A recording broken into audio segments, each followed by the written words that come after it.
Obrigada, palavra, senhor presidente. senhor presidente. Vereador Eloy, parabéns pela proposição.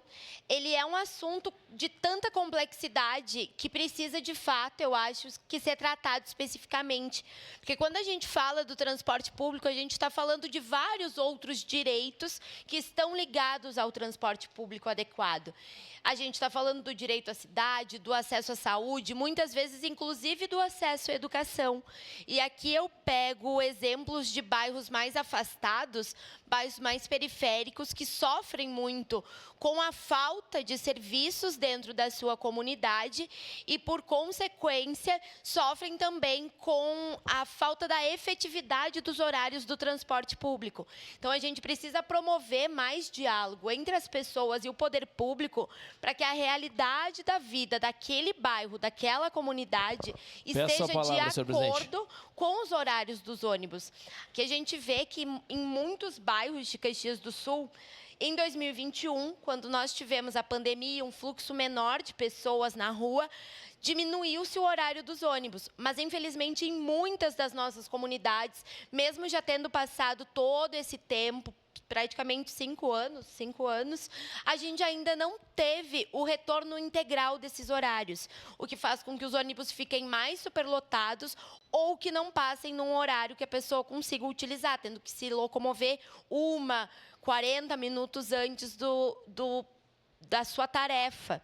Então, isso é um dos fatores que, no meu entendimento, faz com que as pessoas não sintam mais vontade de utilizar o transporte público. A gente sabe que tem um valor elevado, a gente parabeniza a gestão pelas formas que foi encontrando de utilizar o cartão, para que as pessoas consigam pagar de forma mais acessível, mas muitas vezes isso é em horários que não condizem com os horários que as pessoas precisam se locomover para o trabalho. Falo aqui em nome da juventude que o direito à cidade ele é muito privado pela questão dos horários que nós temos. Atualmente, os ônibus que vão da UX, por exemplo, para o Serrano, eles não existem mais. Para uma estudante que mora no bairro Serrano, sair 10 horas da noite e não ter um ônibus é algo muito difícil. Então, são várias questões que a gente precisa olhar com carinho. Falar do transporte público, e aproveito para saudar as pessoas aqui do Monte Carmelo, é falar também das condições estruturais dos nossos bairros e comunidades.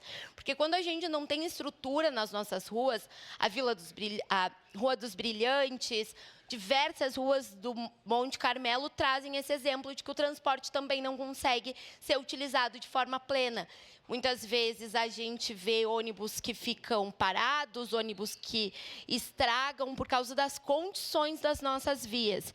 Então, que a gente possa utilizar dessa temática, dessa frente, para conversar sobre a intersetorialidade de tudo isso, de como que precisa estar o investimento e a infraestrutura nos nossos bairros, quais são os serviços que não estão sendo acessados, como, por exemplo, farmácia, usa aqui toda a região da Parada Cristal, Recanto, Balardim, que não tem uma coisa tão básica, um mercado grande, uma farmácia, e que precisa, muitas vezes, se utilizar do transporte público, mas que, infelizmente, talvez por essa falta de alinhamento, não consegue utilizar de forma plena.